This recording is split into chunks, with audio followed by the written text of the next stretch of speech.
আসসালামু আলাইকুম আর আরেকটা ভিডিওতে অনেক করে স্বাগতম। এই যে ঢেঁড়স ভর্তা করি দেখামো। ঢেঁড়স ভর্তা করবার লাগে কিছু ঢেঁড়সের দুই কাড়ি পরিষ্কার করে লইছি। চুলা থেকে কড়াই বয়ে দিছি, এতে ঢেঁড়স সেখান দিয়ে অল্প পরিমাণ পানি দিছি, পানি দিয়ে ঢাকনা দিয়ে ডাকি দিছি। আর কতক্ষণ হরে আগুন মিডিয়াম আছে রাখছি। ঢেঁড়স সেখান পুড়িয়ে এসে এবার হরে আগুনে দিয়ে কমাই দিবেন, কমাই দিয়ে লাড়ি সারি দিবেন। লাড়ি দিলে আর সিদ্ধ হয়ে আইব। আবার ডাকি দিবেন, ডাকি দিয়ে এখানে একেবারে পানি শুকা লাইবেন, শুকাইবার হরেও এখানে একেবারে লাইতে লাইতে লাল লাল করিয়া লাইবেন, যাতে ঢেঁড়সের গায়ে যে পানি থাকে সেখানে যাতে শুকাই যায়। পানি শুকাইবার হরে এখানে লাড়ি লাল লাল করবার হরে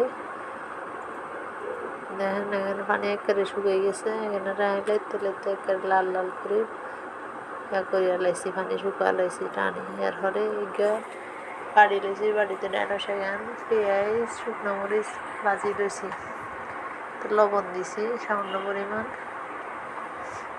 লবণ দিয়ে এর হরে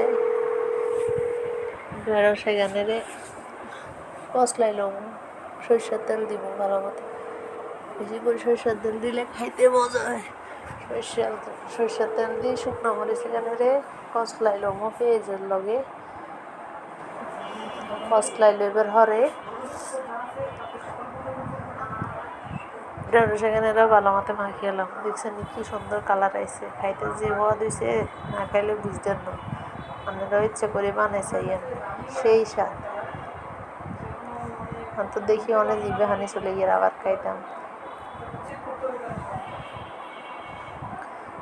শুকনো মরিচ ঢেঁড়স ভর্তা বানালে সে মজা হয়। আপনারা সবাই ট্রাই করে জানাবেন কমেন্ট বক্সে।